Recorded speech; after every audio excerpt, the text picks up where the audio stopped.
this is Tessandra Chavez, two-time Emmy winning dance choreographer. If you want to be inspired and build a meaningful and abundant life, you should be listening to my voice, our story, with my good friend Cielo. Hi guys, welcome back to another episode of the My Voice Your Story podcast. This is your girl Cielo. Today I have a very special guest. I am a huge fan of her work, so I'm very excited she's with me today. Her name is Tessandra Chavez, and she is a two-time Emmy Award Winning choreographer. You can see Tessandra's work on many different television shows, such as World of Dance, X Factor, American Music Awards, American Idol, MTV Movie Awards, to name a few. I mean, she's just killing it everywhere. And Tessandra has also created masterful work for pop icons such as J-Lo, Mariah Carey, Janet Jackson, Paula Abdul, and Justin Bieber. She is a genius. We're going to have a really fun conversation where she's going to get very real on what it takes to turn your passion into a career. So make sure to stay tuned for that. Now let the show begin. Hello, guys. Welcome back to the show. Tessandra, thank you so much for being here today. Of course. Happy to be here. Happy to have you. Do you want to introduce yourself briefly to our audience? Yeah. My name's Tessandra Chavez. I'm from San Diego, California, born and raised there. I currently live in Los Angeles, and I am a two-time Emmy-winning dance choreographer and a proud Latina. Proud Latina. Yes, love it so much. I'm Latina, guys, too. You probably know by now. Thank you so much for being here. So tell me, how is growing up in San Diego? I've heard it's really nice out there.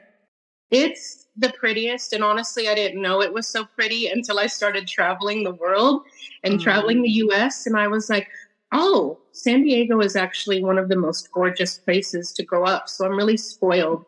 And I didn't realize it till now, but I was really lucky. San Diego's beautiful. It's on my bucket list. I need to find an excuse to go to San Diego soon. So before we talk about your incredible career, take me back to your childhood years. When did you start dancing? My childhood was interesting and turbulent and hard. To start off really quickly, in case anyone can relate to this story, my mom was really young when she got pregnant with me. I was raised by a single mom. Her first time having sex, she got pregnant with me. And being a part of a Hispanic, Latino, Catholic background, they obviously, wanted you to be married before you had kids and be in a committed relationship to raise a kid. And my mom felt a lot of shame in being pregnant with me. And I'm sure went through a lot of heartache in deciding if she was going to have me or not. And thank God she did decide to have me, but she kept her pregnancy with me a secret for 9 months. So her sister would be like, Rox, because my mom's name is Roxanne. She'd be like, Rox, are you pregnant? And my mom would be like, no, I'm just putting on weight. And my mom's sister, my aunt, would be like, no, I think you're pregnant. She's like, no, I'm not. So the whole family didn't even know that she was pregnant with me until she was in the hospital going into labor and then the hospital called my grandmother and said, your daughter just had a baby. Oh my God, that's crazy.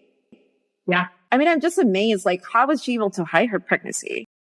Exactly. I guess big clothing and I don't know. But she super skinny. Did she? My sister is pregnant right now, so I don't know what you're going through. But no, I could tell. Even before she told us that she was pregnant, it's there's something with you. Yeah. You're not the same. And then 2 days later, I'm pregnant. But yeah. My mom wasn't skinny. I mean, she had a little weight on her, so I think it was big clothes, maybe. But I don't know how she did it. But I feel really bad that she felt, such shame, and she felt like she couldn't go to her mother, my grandmother, and talk about it. And so she had me, and my grandmother embraced me with open arms right away, and sort of became my best friend and my soulmate and my mother. And my grandmother had her own interesting journey with sexuality, and also being raised in a very strict Catholic household. She had 9 kids, but ended up after having those kids coming out as a lesbian and started living her truth in the second half of her life. So by the time she raised me and was a mother figure to me, she was living her true identity and her true self. So she was very loving to me. However, with my mom, she wasn't so much. She was a horrible mother to my mother and very, you know, abusive and condescending and all the things. And I think it's because she just wasn't happy with who she was in life. Yeah, sometimes it happens. Was your mom tough on you? She was, but I want to say it was because she was tough on herself. I almost took on, because I could tell my mom was very hard on herself and dealt with a lot of shame and sadness and didn't really love herself. I feel like I sort of took on the parent role in our relationship where I wanted to take care of my mom almost so that I think I put my own needs on the back burner so that she was okay. I didn't want to need too much because I didn't want to drain her from whatever else she was going through emotionally. But thank God I had my grandmother, who was my biggest support and helped raise me and give me lots of love. But my mom went through a tough journey, and I also think my mom struggles with mental health issues. I don't know specifically, but there's definitely some stuff going on, and that created a very turbulent relationship growing up as a child. And there's so much good that my mom did, but I also recognized that she was struggling. I feel often where you experience traumatic events in your life, it's very hard to be honest yourself and admit that you're struggling and need help. It's a process, really. Yeah. And especially in a Latino household where you know, they pretty much would be like, you're okay, you're fine. Or they didn't really, therapy wasn't a thing. Like now I'm in therapy and I love it. Even if I'm not going through a hard time in life, I love being in therapy because I think it's so important to talk about how you feel and work through any traumas you've had. But back then, it wasn't so normal. It wasn't. And even now, I feel like I struggle with anxiety and I've been very open about it. But I feel that it took me 3 years to come to the realization that I had to do something about it. Yep. Because I kept telling myself that I'm fine, I'm strong, you know, like this doesn't happen to people. And I think when I came to terms that I needed help is because it was affecting me physically, mentally, emotionally. But it's definitely a process. Absolutely. It is. And maybe it runs in our Latino blood where we're like, we're strong, you know, we're fighters. We can do anything. We can push through. And that has really great purpose for a lot of things. You have to realize that there is strength in vulnerability. It's okay to be vulnerable and say, hey, I'm not okay. Why is it hard to be vulnerable? At least I keep telling and asking myself every day because I'm like a tough cookie and my dad is like, why do you think that you can solve everything on your own? You're like autosufficient. And I'm like, I don't know. It's my personality. Yeah. I think it's personality. I'm really a strong person as well. And I think anyone who succeeds has to have a strong, resilient personality. But that also lends itself to destructive behaviors because you don't really live in that vulnerability and take care of yourself. You're so busy pushing through that you forget to just pause. Yeah, and you raised a very important point that I think people often overlook, and that is creating boundaries, right? To take care of yourself, to be vulnerable in order not to burn out. It has happened to me before, and I don't wish it on anyone. So boundaries are very, very important in your life. Now, talking about your career, how old were you when you started dancing? I was 5. So now that you've known my family background, you know, single mom, and I was raised on welfare, so I didn't have a lot of money. So my mom went to the local recreation center in San Diego, and she applied for a fee waiver, which allowed you to take for free at the rec center. Wow. And so I took free dance classes at 5, and I fell in love. I was like, I don't know what this feeling is, but dancing makes me feel alive and I feel like I can escape. And I think, speaking of escape, I think it was an outlet for me to sort of be someone else and sort of just live in sort of like this fairy tale of enjoyment, because I had such a hard childhood. So I fell in love. I was doing tap and jazz.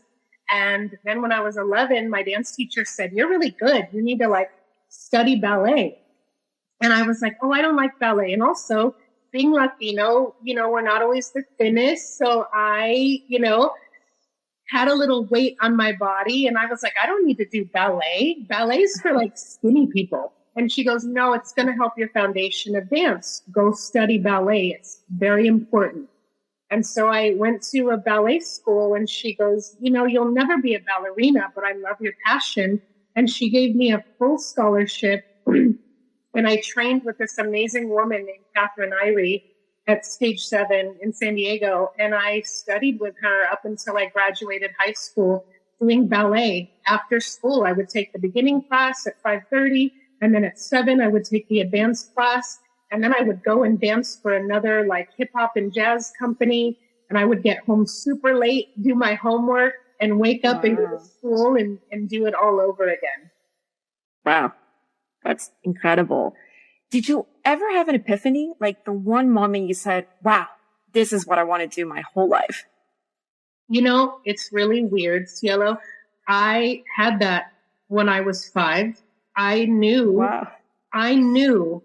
I had to do this forever. I just knew. And I recognize now, being an adult, that many people say it takes people a lifetime to figure out what they're meant to do and what their calling is and what their gift is. Yes. For me, I just instinctively knew this is their gift. This is how you're going to speak. But more importantly, when I was 11, I started choreographing. So I had studied dance from 5 to 11, and I realized that I was learning so much and loving this art form called dance that I wanted to make up my own dances. So I would rush home from school and put on the cassette tape of different music that I loved, and I would make up my own dances. And when I was making up my own dances, I would sort of fuse together everything I had learned, which was sort of this new style, I didn't really know I was creating my own style at the time. All I knew was that I was putting all these things that I had learned, the tools in the toolbox, and I was building my own house. And so I started choreographing when I was 11 years old in my bedroom. I did it every day. I couldn't stop. And then I also had the lovely encouragement of my uncle, who was a very flamboyant gay guy. He was the best uncle ever. At family parties, he would dance with me and twirl me around. And he would really push my creativity and say, "Everyone does that. Be different. How can you make your dance cooler? Oh, that looks like what everyone else is, doing." And I just would love it because it really did push my creativity to the next level. And so I started choreographing. And then when I was 15, I started my own dance company because I had so much to say choreographically. Wow. And I got all my friends together. I started a nonprofit called Unity Dance Ensemble, and I rented a dance studio locally, and I got about 20 people that were my age, maybe a little older, maybe a little younger, and I just started rehearsing them and teaching them, and we started doing little local shows. We would perform anywhere and everywhere. I would be in a parking lot performing for people. I just had so much to say in dance that I wanted to do it. And I don't know why these 20 people followed me, but they did. I was young and confident, and it was a pretty cool ride. Wow. That is, at 15, I was thinking about my quinceañera. You know what I mean? That's what my thoughts at 15 years old. That's crazy. You were like building a company. Wow. So tell me about the early stages. Like once you graduated high school, did you decide to pursue this like full time? Yeah. So I kept my company, for about 10 years in San Diego. It was very successful. So that was even after high school. But after high school, I went to Long Beach State for a couple years to pursue dance. And I realized that in college, while I respected dance in college, there wasn't a lot they could offer me because I had built such an intense foundation since I was young of studying obsessively for so many years. So I was sort of miles ahead experience-wise of these college kids. So when I went to college, I sort of was, not that excited, or I wasn't that pushed in that environment. But, my mom, because we were poor, she really wanted me to go to college and have a degree. She would always say, what's going to be your backup plan? What happens if this dance thing don't work? What are you going to do? And she goes, you need to be a lawyer. You need to be a doctor. You need to do something that makes money. Don't be poor like we were. And I said, Mom, trust me. I love this more than anything in the world. And I don't have a plan B because plan A has to work. Oh, I love that. Yes. That's the same mentality I have these days. Yes. Plan A needs to work. Plan A needs to work. You have to, I believe, to be successful at anything, you have to have a healthy obsession with it, and you have to tap into what makes you excited every day. What lights that fire inside of you that you can't do anything else? And for me, that was dance and choreography. And I didn't know if I could make a lot of money doing it. I just knew it was my truth. And I knew I had to do it. So I said, Mom, trust me. But even though I said, trust me, I said, okay, I'll go entertain college. So I did for 2 years. And I had a great time. The social aspect was awesome. I loved the environment in general. But I just decided this isn't for me. I want to do things my own way, and I want to pursue my passion.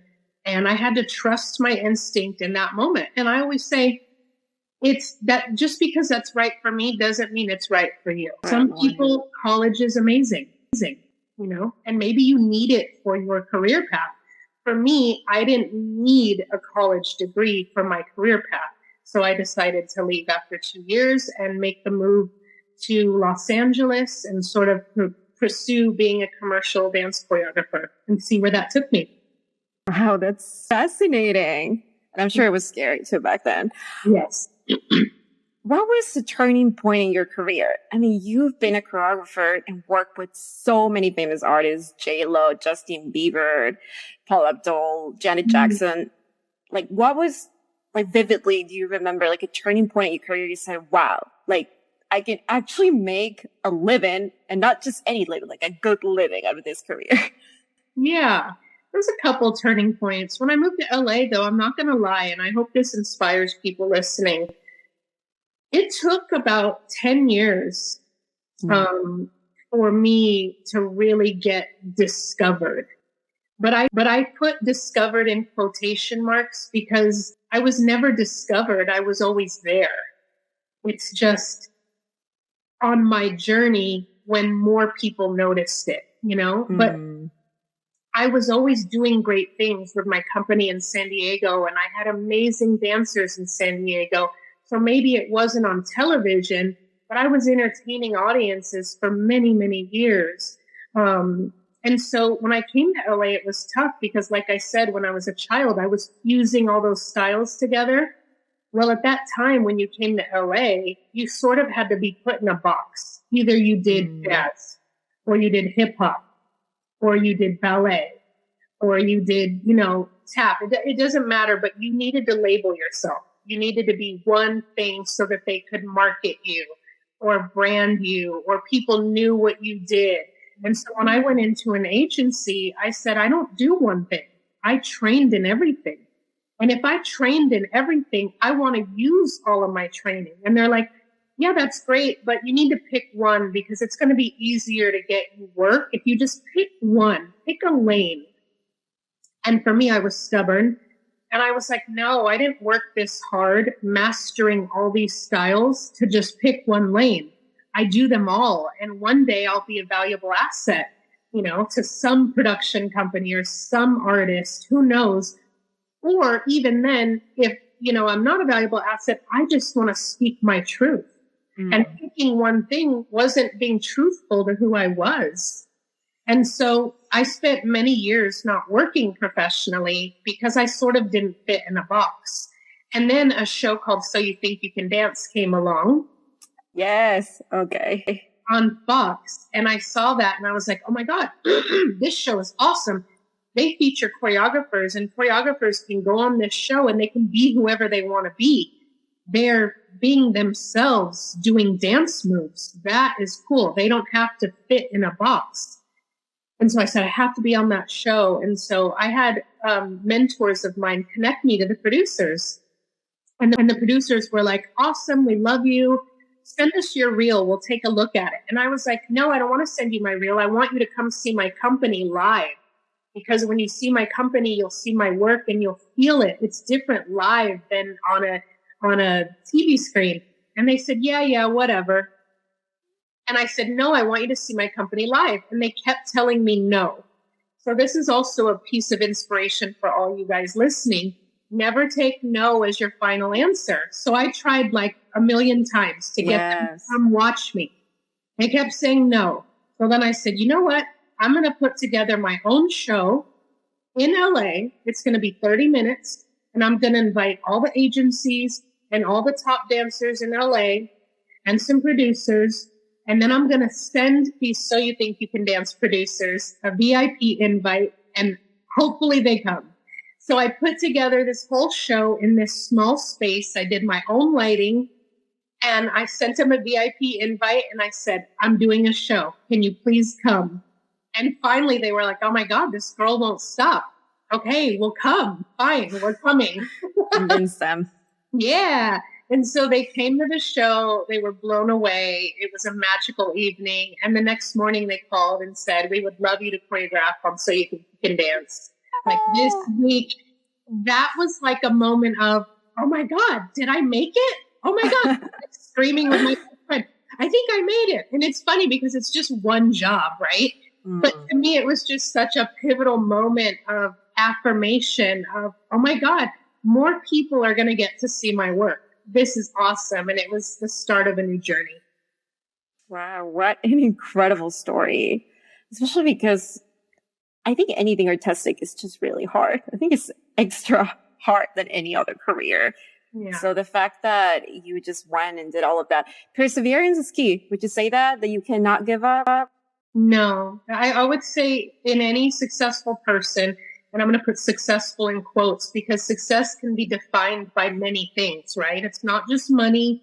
It's not trophies. There's many ways of thinking about success, but perseverance is so important. You have to believe in yourself because not everyone will believe in you. And I think for a long time, a lot of people didn't believe in me, but I had to believe in myself and push through.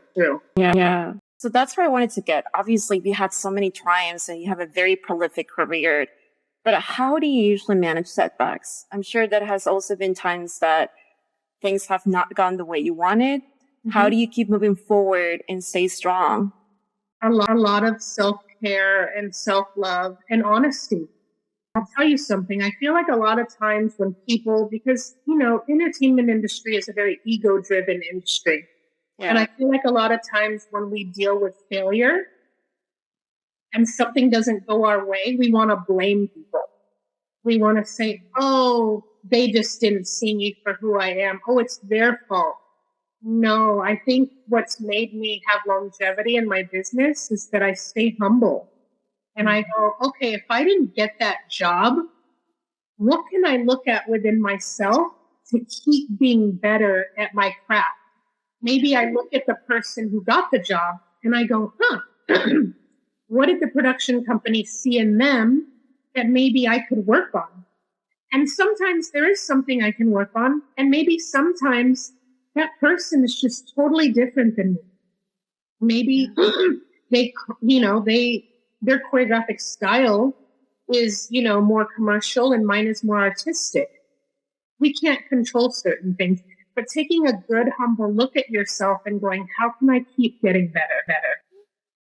Yeah. And if anything, setbacks, I think give you an opportunity to reinvent yourself and to refine your craft. So sometimes it might be a blessing in disguise. Now, I want to have your take on a very real issue that I feel majority of people struggle with, and that is comparing yourself to other people on social media. How do you stop doing that? Work so hard at your craft and being excellent at whatever you choose to do. And the confidence will be so strong that you won't have to compare yourself. But you have to do the work. You have to do the work. If you do the work, nothing will rattle your cage. And I feel like, I have, 35 years of experience in dance. And I've earned my confidence when it comes to dance. Now I struggle with other insecurities. I'm human, right? Yeah. But in terms of my work and comparing myself to other artists, I cheer them on. And if I do feel insecure, I just manage it with healthy dialogue within myself. I go, I talk to myself. What are you feeling? Are you feeling insecure? Or maybe you're feeling insecure because you haven't really worked on your craft a lot lately. So you're feeling like, a little behind. And dealing with yourself in a compassionate, loving way. Love it. I think that's just so important, especially in any journey. Yeah. So looking back at your career, what would you say has been the hardest challenge? As I just said, being loving and compassionate with yourself. I'm being honest. The hardest challenge has been appreciating and loving the work that I because I'm such a perfectionist and I'm always striving to be the best I can. Oh my God, I'm like that too. I can be so critical and I can be so mean to myself. God, I can be so mean. And I'll be honest with the listeners, it is not until now that I have really started doing the work to go, Tessandra, be nice to yourself. You're human. Love yourself. And a lot of psychiatrists or therapists give that phrase of how would you treat little Tessandra? How would you treat little you if she were right in front of you? And when I separate myself and I look at the little girl in me, I would just hug her. I would hug her and say, you are killing it. You did such a good job. You've achieved so much. You should be so proud of yourself. But we don't always remember that in the moment. We're being so critical. Yeah. For me, the only thing that helps are like daily affirmations, like waking up and keep telling myself that I'm doing good, even though it doesn't feel that way. But it's a constant battle. Sometimes I feel I have like a little devil on my left and a little angel on my right. And sometimes the angel is telling me great things and I feel amazing. And there are other days where the devil's talking to me the whole day and telling me that I suck. So it's a daily challenge and a struggle that I keep working on. Yeah. Wow.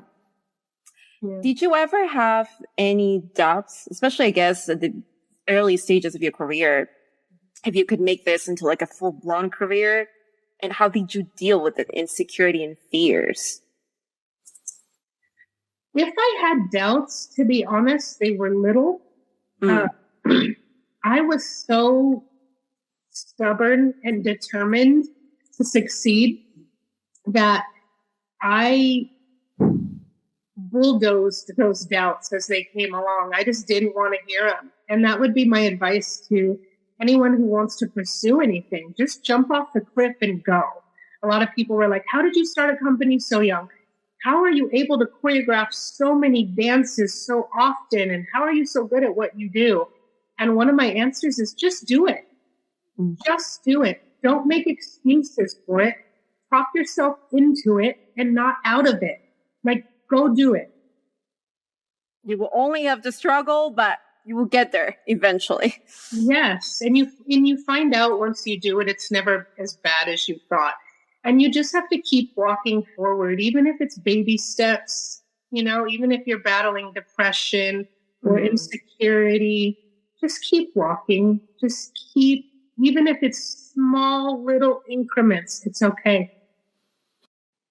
Yeah, micro steps are really the foundation of change, of true change. So as long as you keep going and don't give up on your dreams, you will get there. Now, looking at your success, what do you think is like the one thing you had to get rid of or eliminate from your life in order to be the person that you are today? Perfectionism. Perfectionism. Perfectionism is the death of progress, realizing progress is so much more important than perfection. And if I keep focusing on this perfection, I'm going to steal my own joy, I remember years ago, I did a beautiful piece somewhere and someone said, "You must be so proud watching it." And I remember in that moment thinking, no, all I see is what's wrong with it. OMG, that just resonated with me at a different level because that's exactly how I am. And the sad thing is that you're so laser focused on these imperfections that you don't get to see your greatness. Yeah. And then we're going to end up being 80 years old and going, what happened? And looking back and go, I didn't enjoy any of that. So I think for me, my journey is releasing that judgment and releasing that perfectionism and being in the moment truly right now with you and talking and sharing and taking this moment in and being grateful for it. I've really been focusing on gratitude in my life because once you get to the space you're at in your career, like I am, where I'm sort of coasting and I've really put in all the work, you really have to start to enjoy it and be grateful for all the blessings we have in our life. A roof over our head, the ability to breathe, the ability to speak. And so now I'm at a phase where I go, how can I give back? And I love that. I love that. Like you really want to make a difference. Yeah. That's something I always think about. How can it be helpful to other people? And I feel that it doesn't mean that you have to have, like be a millionaire and be very famous to do this. You could do it at any stage of your life. I think that's important to notice because a lot of people's like, oh, well, I'm not successful enough of money. There's so many ways to really give back to your community, to your parents, your family, friends. Yeah. So what is one piece of advice that you have for anyone really out there that right now is working really hard towards a goal, but is experiencing rejection, self-doubt, and maybe doesn't even have a support system around them? Be patient. Keep going. If you really believe in it, it will work. It just takes time. And also remembering that failures are our greatest teachers. I look at the times when I didn't get what I want, and those are so much more valuable than the time I'm on stage winning an Emmy Award for my choreography. The Emmy Award is just icing on the cake, but the times that I was in the trenches trying to create in a theater that was small and sell tickets in a local community, those are the moments that really shaped who I was. So I would say to anyone who's in those trenches right now fighting for their dream, these are the magical times. Try to enjoy them. Enjoy the work. Enjoy the rejection and go, how do I change my perception to see the gift in that rejection? How do I learn from that rejection? Because perception is the key to anything in life. If I'm going in the store and someone says something negative to me, how I perceive that could either roll off my chest or it could affect my whole day. Yeah. Amen. It's our choice. Yeah. And there is so much magic in this struggle. Yeah. I've actually been meditating on that lately. So much magic in the struggle. Yeah. So what's next? What are you currently working on? Well, I have, obviously meetings for opportunities coming up, but I'm also doing this show called Museum of Dance. And it's this immersive, interactive show where anyone could come. You don't have to know how to dance, but you come into the show and we educate you. Excuse me. We educate you on the decades of dance. And so you watch professionals dance this choreography and you're in it, but then these professionals come out on the floor and they pull you into the magic and they sort of teach you some easy dance steps and they dance with you And it's this beautiful, immersive experience that is really great for anyone of all ages. And what I love about this project is it's bringing what I love so much to the mainstream public where anyone can enjoy it. Because so often people like you are sitting at home watching World of Dance, or So You Think You Can Dance, going, wow, as a spectator, that's so cool. I wish I could do that. But this show allows you to be pulled into the world. And even the people that are really closed off and really insecure in the process end up coming out of the show and leaving going, oh my God, I never thought I could dance. That was so cool. I danced with a professional and oh my gosh, I want to go take a dance class now after leaving.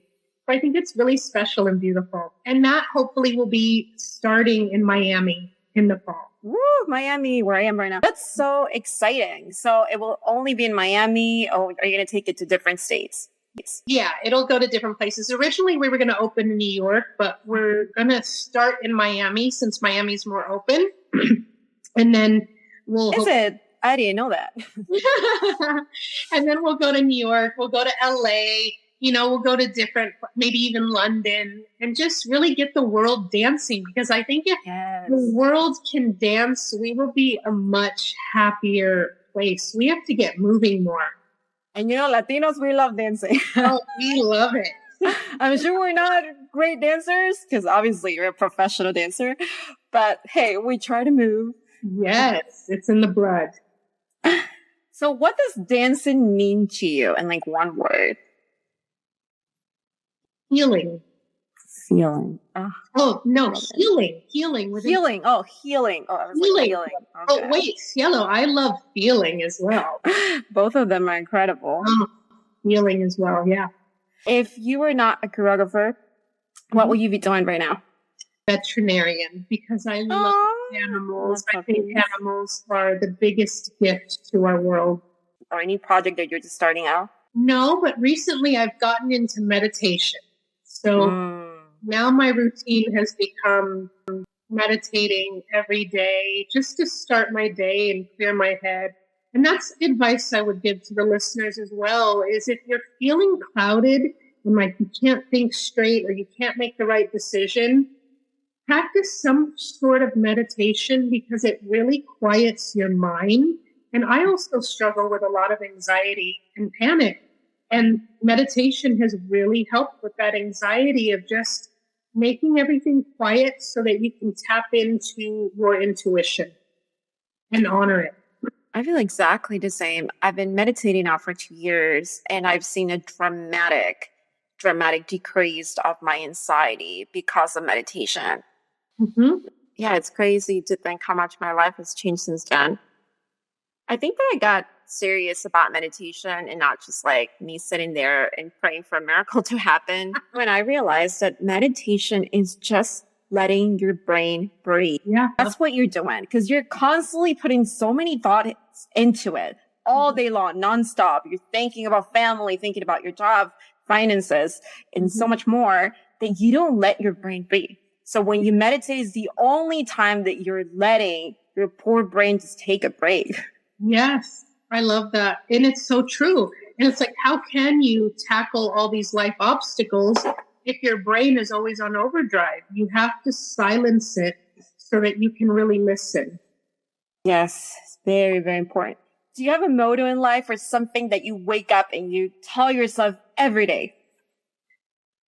I have a couple, but one of them that's, really true to me right now is the secret to living is giving. Oh, I love that. The secret of living is Say it again? It's giving. Wow. Yeah, the secret to living is giving. I feel the most happy when I'm using my knowledge and my story to inspire others. That's more than any paycheck I will ever get. If I know someone's listening, and specifically for the Latino community, if I know I can inspire a young Latina female who is poor and struggling and wants to be an artist of any type, if I can change her life, that would mean so much to me.